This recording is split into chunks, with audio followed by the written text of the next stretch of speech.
नमस्कार, day news में आप सभी तमाम दर्शकों का स्वागत है। मैं हूं आपके साथ अनामिका। आइए खबरों की शुरुआत करने से पहले एक नजर डालते हैं आज के कुछ खास खबरों पर।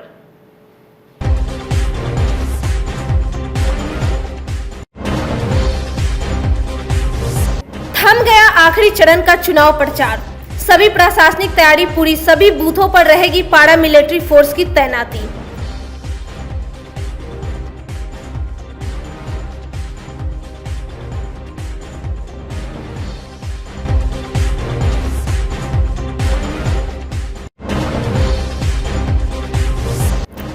चुनाव प्रचार के अंतिम दिन धुआंधार प्रचार में लगे रहे नेता। मुजफ्फरपुर के 4 विधानसभा क्षेत्र में तेजस्वी यादव ने की सभा।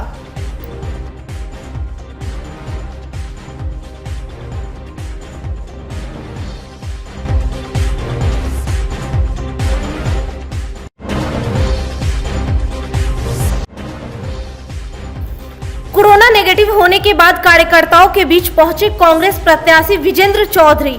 वहीं भाजपा प्रत्याशी मंत्री सुरेश शर्मा का जारी रहा जनसंवाद अभियान।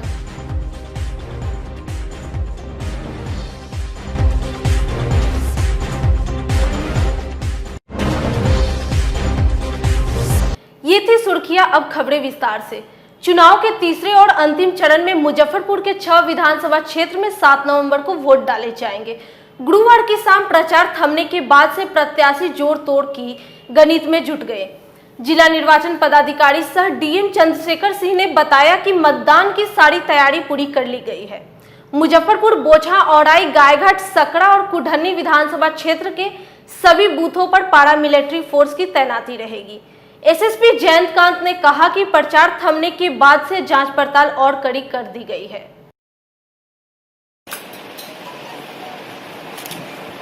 आज के प्रेस कॉन्फ्रेंस में मीडिया के सभी मित्रों का हार्दिक स्वागत और अभिनंदन है। हम लोग अवगत हैं कि हम लोगों के जिले में द्वितीय चरण में और ओवरऑल राज्य का जो तृतीय चरण है कुल 6 विधानसभा क्षेत्रों में 7 नवंबर को मतदान होना है और उसके लिए प्रचार की जो अवधि थी वो आज समाप्त हुई है। 48 घंटे जो है वो साइलेंस पीरियड रहेगा, इसमें किसी प्रकार का प्रचार प्रसार नहीं किया जाएगा। और मतदान के दिन निरीक्षण के लिए जो अभ्यर्थी हैं उनको 3 वाहनों का परमिशन रहेगा, एक उनके लिए अभ्यर्थी के लिए और एक उनके इलेक्शन एजेंट के लिए, निर्वाचन अभिकर्ता जो होते हैं, और एक उनके कार्यकर्ताओं के लिए। उसमें अधिकतम 5 लोग बैठ सकते हैं ड्राइवर सहित। और उसके बाद पैदल जो लोग अपना घर घर इस बीच में जो करना है कर सकते हैं, लेकिन किसी अन्य माध्यम से कोई प्रचार प्रसार नहीं करेंगे। जो हम लोगों के 6 विधानसभा क्षेत्र हैं, आप लोग अवगत हैं, गायघाट, औराई, बोचहा, सकरा, कुढ़नी और मुजफ्फरपुर। इसमें कुल हम लोगों के जो मतदाता हैं तो 17,95,688 हैं और इसमें महिला मतदाता हम लोग 8,50,637 और पुरुष मतदाता 9,45,072 हैं। कुल मतदान केंद्र हम लोगों के 2,564 हैं, 2564, और कुल लोकेशन हम लोगों के 1,099 हैं। 1,099 जगहों पर ये हमारे 2,564 मतदान केंद्र अवस्थित हैं। इसमें हम लोगों ने महिला मतदान केंद्र ऑल वुमेन बूथ जो है वो 12 बनाया है, 2 प्रति विधानसभा इधर से, और कुल 11 आदर्श मतदान केंद्र बनाए गए हैं। बाकी जो 3 या उससे अधिक संख्या वाले हमारे लोकेशन हैं मतदान केंद्र की संख्या वाले, या 800 से अधिक मतदाता हैं, तो वहाँ निश्चित रूप से हम लोगों ने जनरेटर की व्यवस्था कराया है। विलंब होगा तो उसमें जो है, और इस बार सभी जगह सुबह 7 बजे से शाम को 6 बजे तक मतदान होना है, तो 11 घंटे की अवधि रहेगी। इसके पहले हम लोगों ने जो PWD मतदाता थे और 80 वर्ष से अधिक उम्र के लोग थे, उन लोगों का एक सर्वे कराया था। उनसे फॉर्म 12D हम लोगों ने लिया था सहमति, पोस्टल बैलेट से मतदान के लिए। तो कुल 1410 लोगों ने सहमति दिया था। ये लोग उनके यहाँ संपर्क करने गए थे, तो बाकी लोगों ने कहा था कि मतदान केंद्र पर ही जाएंगे, मतदान करेंगे। और उसमें से हम लोगों ने जब 3 भेजा चरण मतदान दल, कुल 1312 लोगों ने मतदान किया और शेष लोगों से संपर्क नहीं हुआ और उनके घर पर सूचना भी चिपकाई गई और 2 बार हमारा मतदान दल आयोग के निर्देशानुसार वहाँ गया। इसमें से कुछ लोग हम लोगों से भी संपर्क किए थे, लेकिन किसी कारण से बाहर थे, नहीं आ पाए। 3 तारीख को पहुँचेंगे या 4 को पहुँचेंगे, लेकिन हम लोगों के निर्धारित समय जो समाप्त हो चुका था, हम लोग उसको नहीं इंटरटेन कर पाए। और बाकी आप लोगों को जो लिखित में सब चीज़ें हैं उपलब्ध कराई जा रही हैं और फोर्स का डेपुटेशन और क्रिटिकल नक्सल और ये सब चीज़ें होता है। आई कार्ड अगर उनके पास है या 11 वैकल्पिक दस्तावेज है, उसमें से कोई भी एक लेकर के वो जाएंगे और मतदाता सूची में उनका नाम है तो हालत में वोट करेंगे। मतदाता सूची में उनको फैसिलिटेट करने के लिए फैसिलिटेट कर दिया। हाँ, लेकिन नहीं है उसका मतलब कि नहीं, कहीं भी ऐसा नहीं होगा कि वोट नहीं कर पाए। हम लोग संज्ञान में नहीं आया था, हम लोग देखेंगे। कुछ जगह ये वाला आया था लोगों के इशूज की ग्लव्स देने वाला, कुछ जगह वो प्रिसाइडिंग ऑफिसर अपने पास रखे रह गए थे और शुरू नहीं किए थे, लेकिन फोन मतदाता इतने जागरूक थे, उनका फोन आने लगा हम लोगों को। और कुछ जगह हम लोग बूथ पर गए तो देखे, तो फिर धीरे धीरे सब जगह शुरू हो गया। मैसेज सबको लोग सेक्टर के माध्यम से दिलवाए। और इस बार जो डिस्पैच हुआ है आज हम लोगों का, तो कुल जो हम लोगों का 2500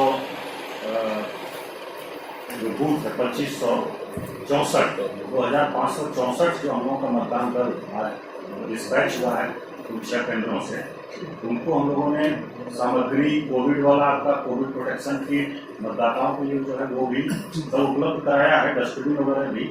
तो उन लोगों को आज ब्रीफिंग में स्पेशल हम लोगों ने बताया है ये जो मतदाता के लिए है उसको खोल करके जरूर सुबह जो भी आता है शुरू कर दें और ऐसा नहीं जो रखा रह जाए। तो स्पेशल हम लोगों ने उसको बताया और जो आप बता रहे हैं उस पर भी हम लोग इस बार नज़र रखेंगे। और एक और इन्फॉर्मेशन थी आप लोगों के लिए कि जो हमारे एम्प्लॉइज थे जो ट्रेनिंग सेंटर और फैसिलिटेशन सेंटर बना था, तो लोगों ने पोस्टल बैलेट के माध्यम से किया था मतदान। तो 2966 लोगों ने किया है, 2966। और पहले वाला हम लोग जो बताए थे वो घर पर जा 7 तारीख को 6 बाकी बची हुई जो विधानसभा सीटें हैं उनके ऊपर चुनाव होगा। इसमें टोटल 2564 बूथ्स हैं जो कि 1098 बिल्डिंग्स का है, उसमें 157 बूथ नक्सल है, बाकी अन्य क्रिटिकल कैटेगरी के हैं और या फिर जनरल कैटेगरी के हैं। नक्सल 157 ये टोटल बूथ्स है। इसमें कहीं पर भी मतदान की जो अवधि है वो कहीं कम नहीं की गई है। सभी बूथों पर पैरामिलिट्री फोर्सेस हैं और इसके अलावा जो चेकिंग है और सेक्टर्स में भी फोर्सेस का प्रबंध हुआ है आयोग के निर्देशानुसार। और किसी भी जगह पर किसी भी बूथ पर पैरामिलिट्री की फोर्सेस रहेंगी और हम लोग जगह जगह पर पूरे जिले में टोटल 53 चेकिंग और नाका पॉइंट्स बनाए गए हैं। यहाँ पर लगातार हम लोग चेकिंग रखेंगे और हम लोग की कोशिश रहेगी कि जिस तरीके से द्वितीय फेज में शांतिपूर्वक मतदान हुआ उसी तरह तीसरे फेज में भी इसी प्रकार से शांतिपूर्वक मतदान संपन्न हो। तीसरे और अंतिम चरण के चुनाव प्रचार के आखिरी दिन गुरुवार को नेताओं ने धुआंधार प्रदर्शन। एनडीए से लेकर महागठबंधन के नेताओं ने मुजफ्फरपुर के कई विधानसभा क्षेत्रों में अपने प्रत्याशी को विजयी बनाने के लिए मतदाताओं से विपक्ष के नेता तेजस्वी यादव ने गुरुवार को जिले के 4 विधानसभा क्षेत्र में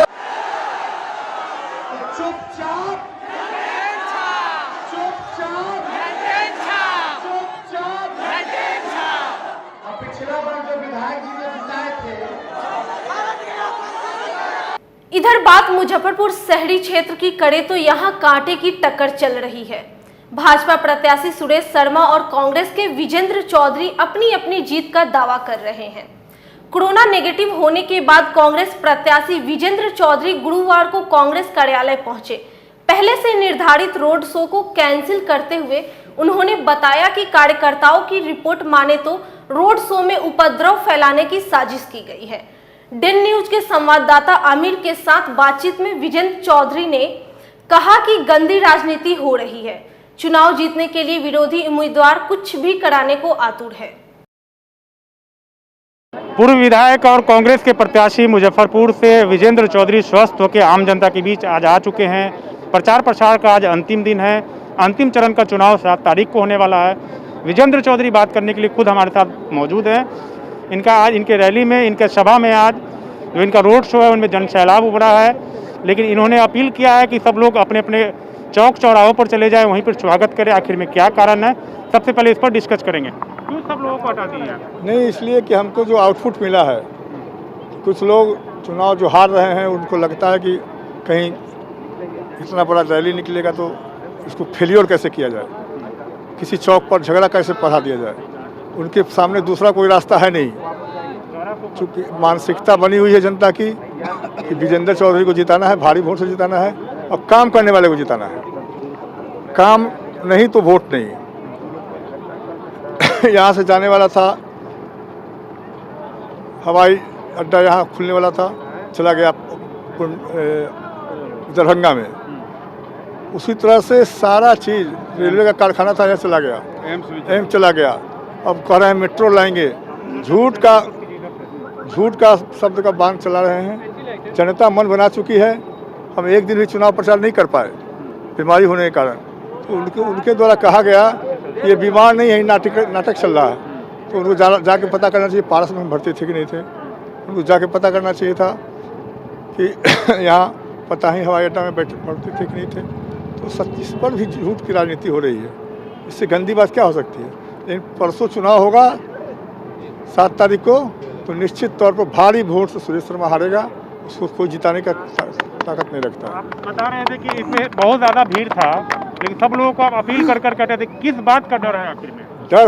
डर है। देश में कुछ भी हो सकता है। कहीं भी चुनाव जीतने के लिए नेता लोग कुछ भी करा सकते हैं, फसाद करा देंगे। वो हार रहे हैं, 50,000 वोट से हार रहे हैं। तो उनके मन में चिंता है कि कोई बवाल मचा दो, अफरा तफरी करा दो, चुनाव स्थगित करा दो। ये सब भी प्लानिंग में है। हमारा जो CID है वो ये रिपोर्ट किया है कि वो लोग चाहता है कि आज कोई भीड़ भाड़ में घुस करके हम गलत काम करें। तो इसको हम मौका नहीं देना चाहते हैं। हम निकल रहे हैं। साथियों को आदेश दिया गया है कि अपने अपने चौक चौराहे पर रहें और सबसे मुलाकात वहीं होगी, वहीं भाषण होगा। प्रचार में एक गाना बड़ी गूंज रहा है, मैं विजेंद्र तू विजेंद्र सब लोग विजेंद्र। क्या उद्देश्य है गाना का? इसलिए गाना का उद्देश्य है कि हम बीमार हैं और जनता हमारी मालिक है। तो जनता से हमने अपील किया कि भाई आप विजेंद्र चौधरी बन जाओ। तो सब लोगों से अपील किया, सब लोगों ने माना और विजेंद्र चौधरी की तरह रोड पर निकल गया। बेटी को भी आपने उतारा है प्रचार? बेटी और बेटा या परिवार का लोग या शहर का लोग, हर आदमी इस काम में लग गया है कि किसी तरह से चुनाव को जीता जाए। तो क्या कुछ कहेंगे? आज अंतिम दिन है प्रचार का, क्या कुछ मुजफ्फरपुर वासियों से अपील करेंगे? यहाँ कोई लड़ाई नहीं है। हमने कहा कि हमारा राजनीति रहा है विकास, काम करके 15 साल लोगों को दिखाए हैं। 4 बार जीत, हमको जनता ने नहीं हराया है। हमारी गलती के कारण सुरेश शर्मा को विधायक बनने का मौका मिल गया। तो ये बात सच्चाई है। तो वो कहीं भी अता पता उनका नहीं चल रहा है। उनका कोई गलत बात बोलते हैं, कमेंट आता है ऐसा तो लोगों को दिखता है कि क्या हो रहा है। तो वो अभी बोले कि विजेंद्र चौधरी का तबीयत खराब नहीं है, इसलिए नहीं खराब है कि नाटक कर रहे हैं। अब कोई आदमी कोरोना से पीड़ित है और कह रहे हैं नाटक कर रहे हैं। कोई आदमी पीड़ित है, कह रहे हैं आप मजाक बना दिए हैं। तो जनता जवाब देने के लिए तैयार है और जनता उनका इलाज करेगी। एक अंतिम सवाल, सत्ताधारी जो नेता है वो कहते हैं कि चश्मा लगा के देखे कितना विकास हुआ, इस पर क्या टिप्पणी है? बस 10 तारीख को रिजल्ट आएगा, अब पता चल जाएगा चश्मा किसका तीर का है और किसका शीशा का है। विजेंद्र चौधरी को आप सुन रहे थे, विजेंद्र चौधरी ने अपील किया है कि अपने अपने घर चले जाएं क्योंकि साजिश रची जा रही है। किनकी साजिश रची जाए इन्होंने स्पष्ट नहीं किया, लेकिन इनका कहना है कि विरोधी साजिश है। जो जुलूस है, जुलूस के शक्ल में दूसरे लोग शामिल होकर मारपीट कर सकते हैं, इसलिए सब लोग से अपील किया है। और ये खुद आज अंतिम दिन है, प्रचार प्रसार कर रहे हैं, लोगों से वोट मांग रहे हैं। अपने कैमरा पर्सन अभिषेक के साथ आमिर, डे न्यूज, मुजफ्फरपुर। विजेंद्र चौधरी के कोरोना पॉजिटिव होने के बाद से उनकी बेटी अंकिता ने चुनाव प्रचार का कमान थाम रखा है। विजेंद्र चौधरी के स्वस्थ होकर मुजफ्फरपुर लौटने के बाद अंकिता चौधरी अपने पिता के साथ मीडिया से मुखातिब हुई और कहा कि जनता का आशीर्वाद मिल रहा है, बात नहीं काम करने वाले की जीत होगी। 7 तारीख को अंतिम चरण का चुनाव होने वाला है। इसमें सभी दल अपना प्रचार प्रसार में जोर शोर लगाए हुए हैं। हमारे साथ बात करने के लिए विजेंद्र चौधरी की बेटी अंकिता चौधरी है, जो लगातार अपने पिता का प्रचार को और लगातार ये कर रही थी, जगह जगह जाकर लोगों से वोट मांग रहे थे, उनके पिता अस्वस्थ थे, लेकिन आज वो आ चुके हैं। तस्वीरें आपको पहले हम दिखाना चाहेंगे। खुद विजेंद्र चौधरी मौजूद हैं, उनके साथ में इनकी बेटी अंकिता चौधरी मौजूद है। हम अंकिता से खुद बात करेंगे। पिता आ गए हैं, कितना खुश है? खुशी बहुत है। जब जनता का आशीर्वाद मिलता है तो एक तरह की खुशी होती है, जब पिता का आशीर्वाद मिलता है तो अलग तरह की खुशी होती है। बस ये सोच लीजिए कि जीत की घोषणा पिताजी के आने के बाद ही हो गई थी।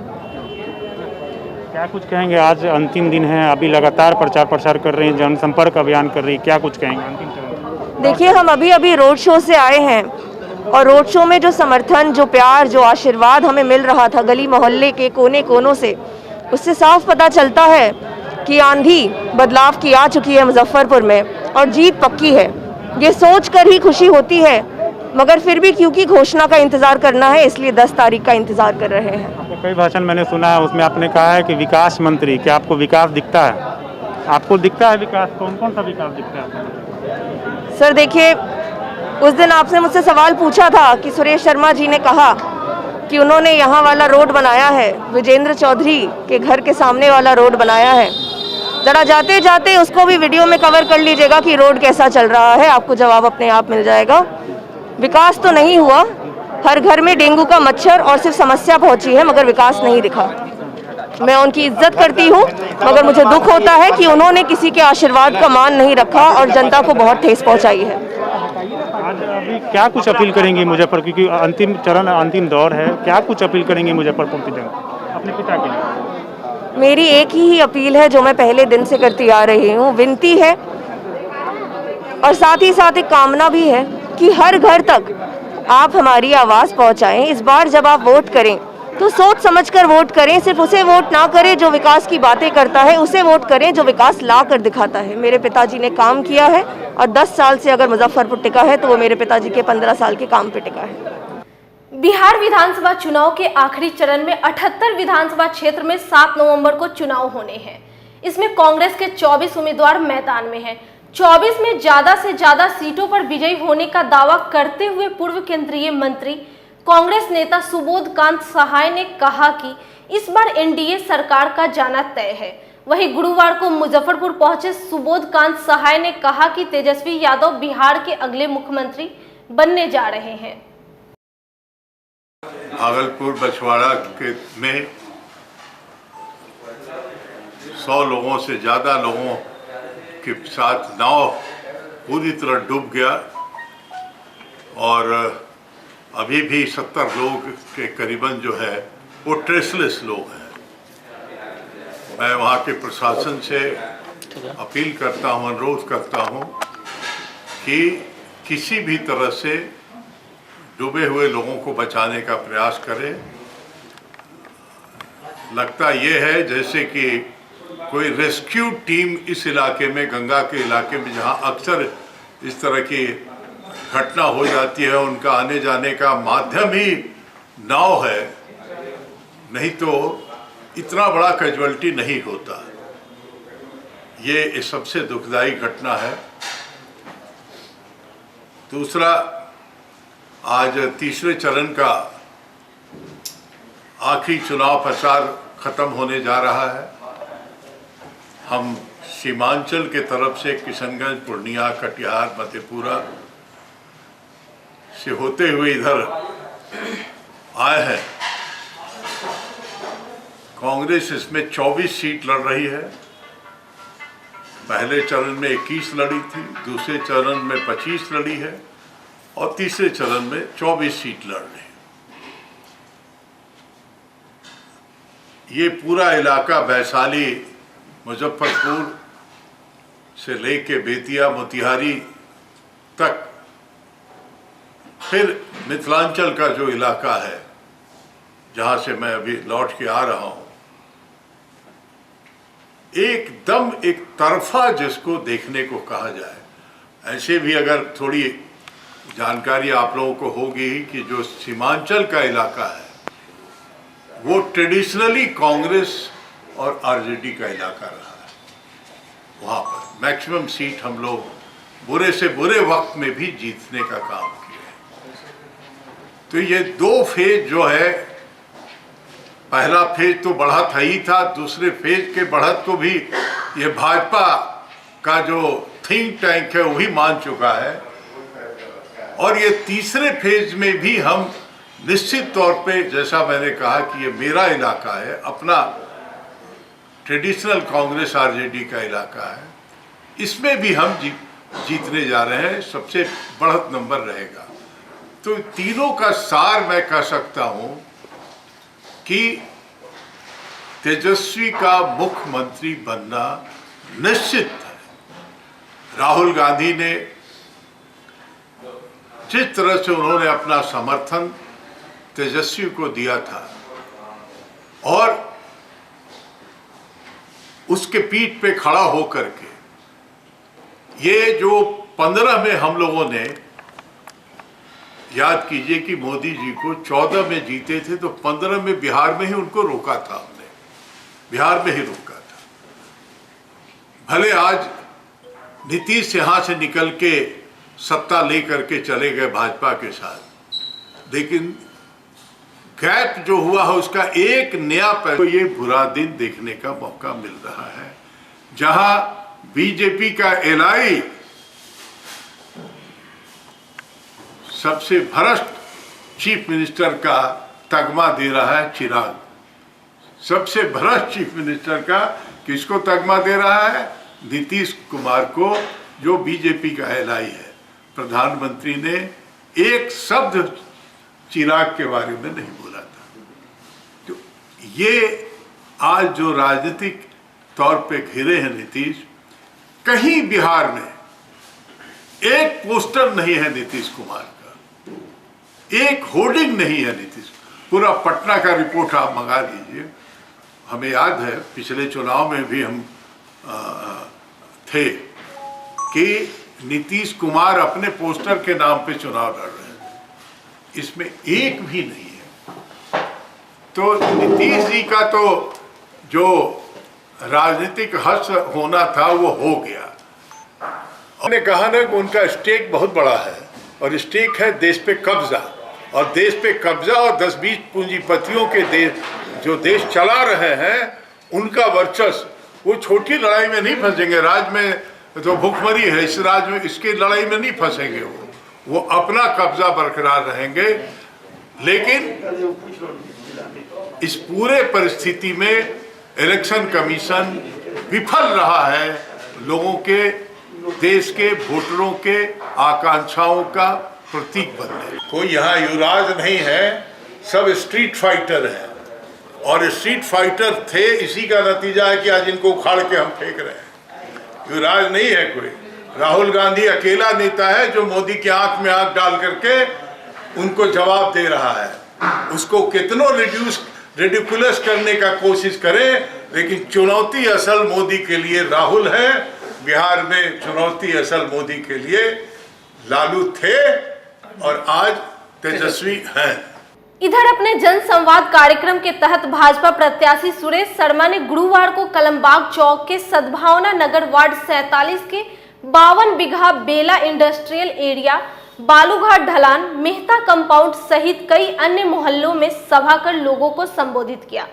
एनडीए सरकार की उपलब्धि बताते हुए मंत्री सुरेश शर्मा ने कहा कि बिहार तरक्की की राह पर है, ऐसे में फिर से 90 वाली सरकार को लाना विनाशकारी होगा। सुरेश शर्मा ने कहा कि 10 नवंबर के बाद बिहार में एक बार फिर से नीतीश के नेतृत्व में एनडीए की सरकार बनने जा रही है। आज सर्वप्रथम सद्भावना नगर के हमारे भाई बहनों का जो है सो हम लोगों ने यहाँ आकर के उनकी बातों को सुना, और हम समझते हैं कि जितनी बात हम लोग कहते हैं उससे ज़्यादा बात ये लोग खुद कहते हैं कि इतना विकास हुआ है और पूरा देश ट्रैक पर आया है, स्वाभिमानी देश, संपन्न देश बन रहा है। आत्मनिर्भर भारत और आत्मनिर्भर बिहार बनाने के लिए, आत्मनिर्भर मुजफ्फरपुर बनाने के लिए एनडीए के प्रत्याशी के पक्ष में हवा चल रही है, और उम्मीद है कि पूरे मुजफ्फरपुर ही नहीं पूरे बिहार में एनडीए की सरकार बनेगी और आत्मनिर्भर एनडीए सरकार बिहार को बनाएगी। इन्हीं के लिए पूरा अब देश जात पात से बिहार ऊपर उठकर विकास की बात लोग करते हैं, जात के फंदे में फंस करके देश को बर्बाद, बिहार को बर्बाद होने से बचाने के लिए एनडीए को ये लोग पूरी तरह से मदद करने के लिए तत्पर है, तैयार है। और वोट 7 तारीख को ये लोग एनडीए के प्रत्याशी जहां भी है उनको देंगे। तीसरे और अंतिम चरण में 78 सीटों पर हो रहे चुनाव में 50 से ज्यादा सीटों पर दावा करते हुए बीजेपी के प्रदेश मुख्यालय प्रभारी सुरेश रुंगटा ने कहा कि बिहार में अगली सरकार एनडीए की ही बनने जा रही है। गुरुवार को मुजफ्फरपुर पहुंचे भाजपा नेता सुरेश रुंगटा ने कहा कि बिहार की जनता फिर से लालू राबड़ी राज लाना नहीं चाह रही है। मैं यहाँ 3 दिन से कैंप कर रहा हूँ मुजफ्फरपुर जिला, और मेरे को घूमने के बाद जो मैं यहाँ के जनता में जो उनका स्पिरिट देखा है एनडीए के प्रति और आरजेडी के प्रति जो नफ़रत देखा है, उसी को बयान करने के लिए मैंने आज का ये प्रेस कॉन्फ्रेंस बुलाया है। और आपको मैंने बतलाया है कि यहाँ की जनता ने ये डिसाइड कर लिया है कि पुनः एनडीए की सरकार को मैं बहुमत दूंगा। एनडीए की सरकार बिहार में बनने जा रही है। वो कभी भी 90 की दशक की आरजेडी की सरकार या उनके अलायंस या महागठबंधन को वोट देने नहीं जा रही। तेजस्वी यादव की सभा में भारी भीड़ उमड़ रही है, क्या कुछ कहेंगे? देखिए, भीड़ कभी भी वोटर नहीं होता है। भीड़ उमड़ना और वोट देना दोनों में बहुत ही अंतर है। सुनने के लिए हर कोई जाता है, भीड़ हमारे अटल जी की सभा में भी काफ़ी होती थी, लेकिन वोट क्या होता है वो एक अलग विषय होता है। इसलिए इस चीज़ को आप उससे मत जोड़ें कि साहब भीड़ बहुत ज़्यादा है। ऐसा नहीं, भीड़ हमारी भी सभाओं में खूब अच्छी आती है। तीसरे चरण के सर मतदान होने जा रहे हैं, इसमें किस तरह की उपस्थिति रहेगी एनडीए गठबंधन? देखिए, तीसरे चरण में 78 सीटों पर मतदान होना है, और ये हम लोग का पूर्ण विश्वास है कि 50 के लगभग सीट एनडीए को इस तीसरे चरण में मिलने जा रही है। और हम पूर्ण बहुमत के साथ जो है इस प्रांत में पुनः अपनी सरकार बनाएंगे, और ये जनता की जीत होगी, एनडीए की जीत होगी, और ये लोकतंत्र की जीत होगी। ग्रैंड डेमोक्रेटिक सेक्युलर फ्रंट के उम्मीदवार संजय ठाकुर ने कहा कि आज तक किसी भी पार्टी का उम्मीदवार मुजफ्फरपुर का विकास नहीं कर सका। समस्या ज्यों की त्यों बनी हुई है। थोड़ी सी बारिश में शहर की स्थिति नारकीय हो जाती है, सड़क भी जर्जर है, किसी भी क्षेत्र में काम नहीं हुआ। प्रचार प्रसार के अंतिम दिन में जनसंपर्क करते हुए संजय ठाकुर ने कहा कि शहर की जनता मौका देती है तो अपने कार्यकाल में मुजफ्फरपुर का कायाकल्प कर देंगे। ठोक बजा करके जो मेरा निर्णय है उसके लिए मुझे अपने आप को चाहे जितना न्यौछावर करना पड़ेगा मैं कर दूंगा। ये मेरा वादा है मुजफ्फरपुर के माता बहन और आम आवाम से।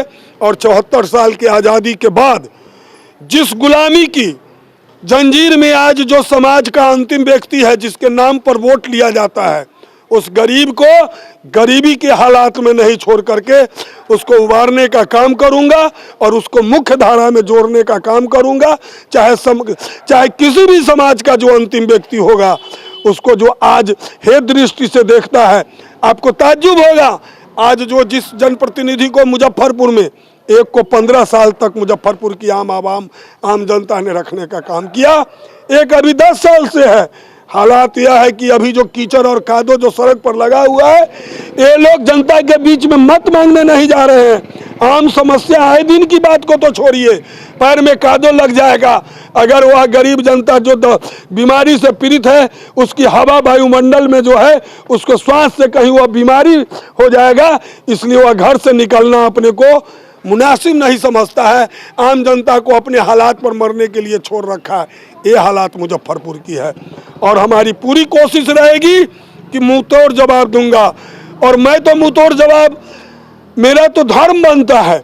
मैं तो गांव का एक अंतिम छोर में रहने वाला व्यक्ति हूं।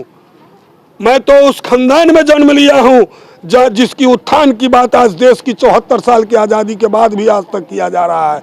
लेकिन हालात क्या है? हालात तो बद से बदतर है। आप देख सकते हैं, किसी भी मोहल्ला के जाकर के वहाँ के माता बहन से आप पूछ सकते हैं कि किस हालात में अपना ज़िंदगी बसर कर रहे हैं। आज 6 महीना 7 महीना से जो घर घर में पानी लगा रहा, 2.5 फीट 3 फीट 4 फीट पानी लगा रहा। कोई भी जनप्रतिनिधि जिसको वोट दे करके जनता जिताती है, एक भी जनता के बीच में आकर के सुधि लेने का काम किया क्या? आज तक पूछने का काम किया क्या कि तुम किस हालात में हो? उसके बाद आज कोरोना से पीड़ित है, आज डेंगू से पीड़ित है, आज टाइफाइड से पीड़ित है, बेरोजगार युवक के दिग्भ्रमित हो रहे हैं। आज साल भर से कोई कार्य योजना नहीं है जहां अपना रोजी रोटी और उसकी अपनी समस्या को दूर करे। मजदूर की स्थिति बद से बदतर है। व्यापार जो मुजफ्फरपुर का मुख्य पेशा व्यापार है, व्यापार का मंडी मुजफ्फरपुर है। आज जो व्यापार व्यवसायी करता था उसकी हालात मजदूर से बदतर हो गई है। ये हालात मुजफ्फरपुर की है, इतना बदतर मुजफ्फरपुर की हालात है और इस हालात को सुधारना पड़ेगा, दृढ़ संकल्पित होना पड़ेगा।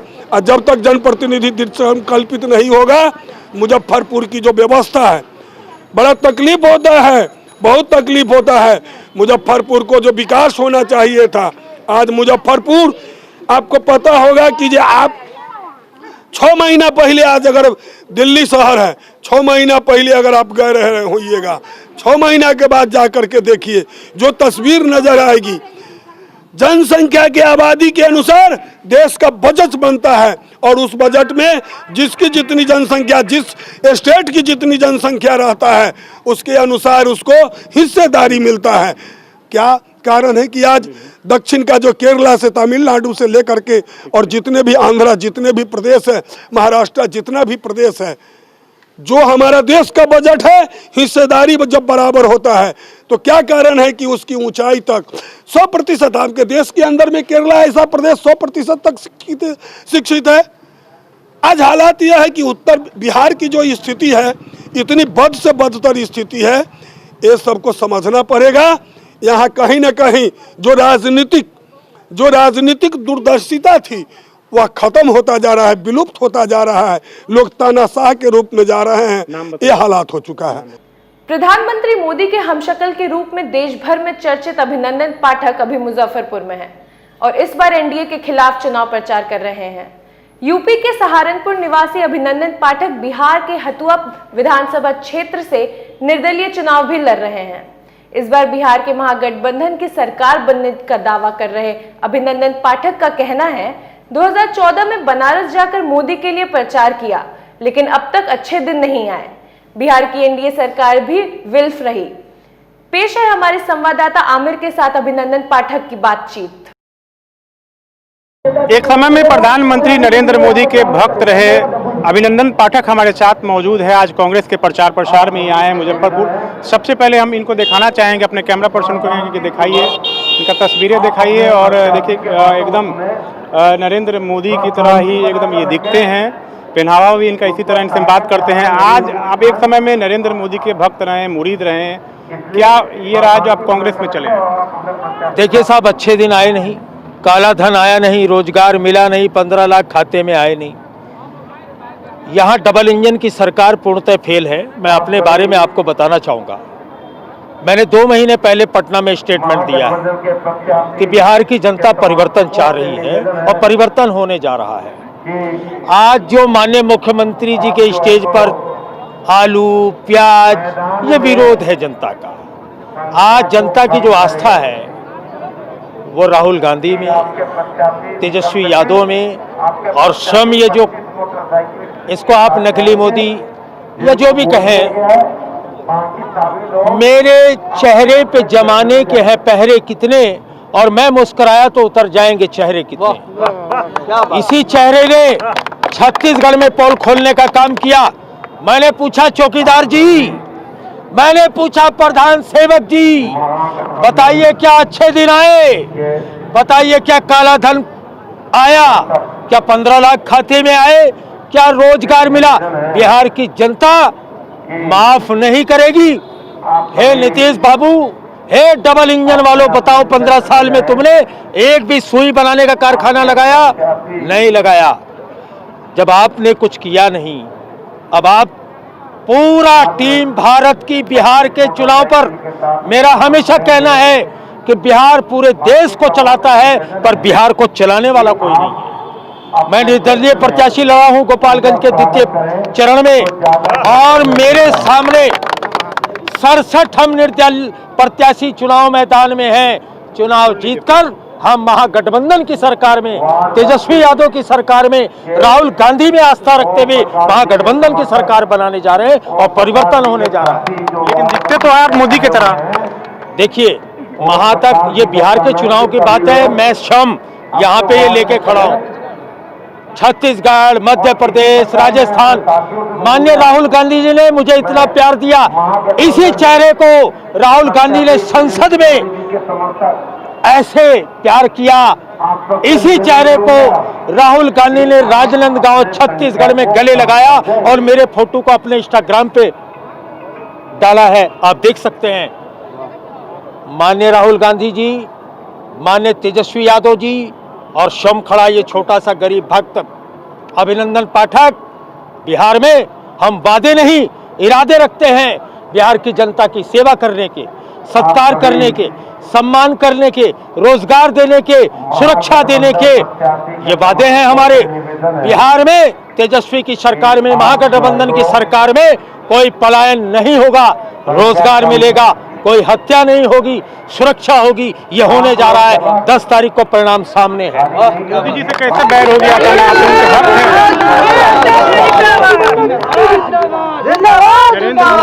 अचानक नरेंद्र मोदी के खिलाफ अब कैसे चलेगा? क्या देखिए, मेरे चेहरे को, मैंने अभी कहा कि मेरे चेहरे पे जमाने के हैं पहरे, क्या मिलिए ऐसे लोगों से जिनकी सूरत छिपी रहे, नकली बातें सामने आए, असली बातें छुपी रहे। अब झूठ नहीं चलने वाला है। भारतीय जनता पार्टी की एक परिभाषा है, बड़का झूठा पार्टी। बड़का झूठा पार्टी। बता दीजिए भाइयों, अच्छे दिन आए क्या? रोजगार मिला क्या? काला धन आया क्या? कोई कारखाने लगाए क्या? एनडीए की सरकार, डबल इंजन की सरकार को उतारना है और महागठबंधन की सरकार, अभिनंदन पाठक की सरकार, तेजस्वी यादव की सरकार, राहुल गांधी की सरकार को बनाना है।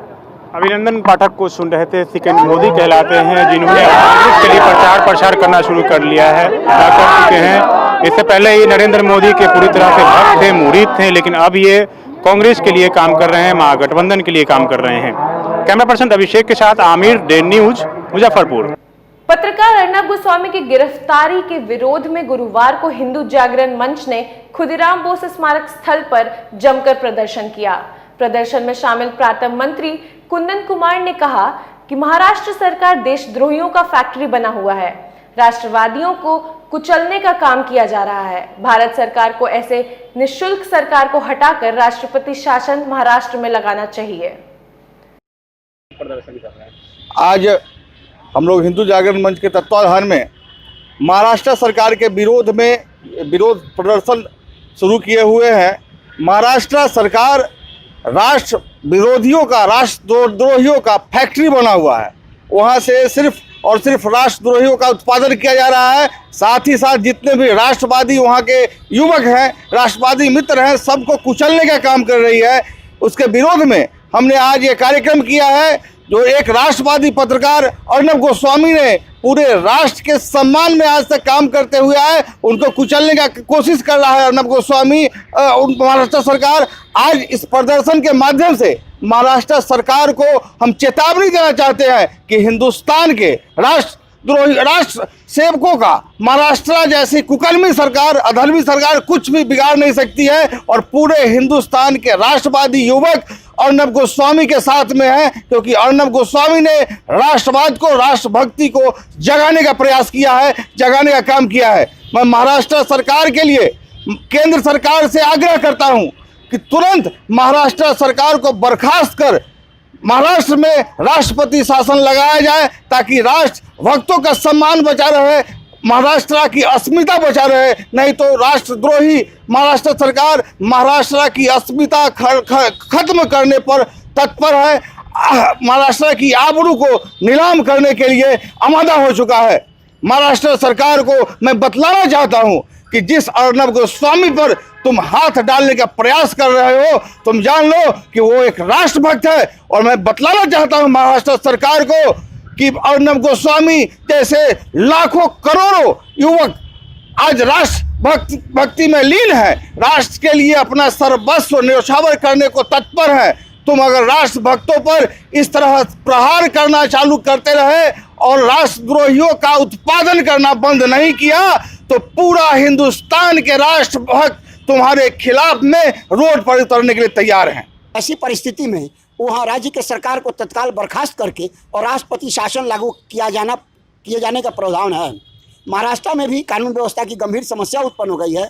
इस लिहाज से तत्काल महाराष्ट्र सरकार को बर्खास्त करके और राष्ट्रपति शासन लगाया जाना बहुत आवश्यक हो गया है। जब तक राष्ट्रपति शासन नहीं लगाया जाएगा, एक जिम्मेवार कोऑर्डिनेशन कमेटी जब तक एग्जिस्टेंस में नहीं आती है महाराष्ट्र में, तब तक मैं समझता हूं कि अर्णब गोस्वामी जैसे राष्ट्रभक्त पत्रकार के साथ न्याय नहीं हो सकेगा। मैं इस कार्यक्रम के माध्यम से मैं मांग करता हूं माननीय राष्ट्रपति महोदय जी से कि तत्काल वहां पर लॉ एंड ऑर्डर ब्रेक कर चुका है, कानून व्यवस्था की गंभीर समस्या उत्पन्न हो गई है, इसलिए राष्ट्रपति शासन लगाया जाए। वहीं अर्णब गोस्वामी की गिरफ्तारी पर एनयूजेआई की ओर से खुदीराम बोस स्मारक स्थल पर धरना दिया गया। महाराष्ट्र सरकार और मुंबई पुलिस आयुक्त की इस कार्रवाई की निंदा करते हुए संगठन के सदस्यों ने कहा कि पत्रकारों को झूठे मुकदमे में फंसाने का काम किया जा रहा है। संगठन के प्रदेश महासचिव रितेश अनुपम ने अर्णब गोस्वामी की जल्द से जल्द रिहाई कराने की मांग महाराष्ट्र सरकार से की। शहीद खुदीराम बोस स्मारक में क्रांति के जगह है, ये मुजफ्फरपुर क्रांतिकारी जगह है। यहाँ पर धरती जो है बहुत ही क्रांतिकारी है। आज हम लोग यहाँ पर इसलिए धरना दे रहे हैं कि यहाँ से मुंबई सरकार, मुंबई पुलिस को एक मैसेज देना है कि पुलिसिया जुर्म बंद कीजिए और लोकतंत्र के चौथे स्तंभ पर जो आपने हमला किया है यह बहुत ही निंदनीय है। अविलंब पत्रकार को रिहा करें और जो कानूनी कार्रवाई है उसके तहत बात करें। कोई पत्रकार को आप इस तरह से आतंकवादी की तरह आप उसके घर में जाके और उसकी गिरफ्तारी करते हैं, इसकी पुरजोर हम लोग निंदा करते हैं और अविलंब रिहाई की मांग करते हैं। मुजफ्फरपुर से रितेश। आज की खबरों में फिलहाल इतना ही। कल फिर मिलेंगे कुछ नए खबरों के साथ। तब तक के लिए हमारे डेन न्यूज टीम को दीजिए इजाजत। नमस्कार।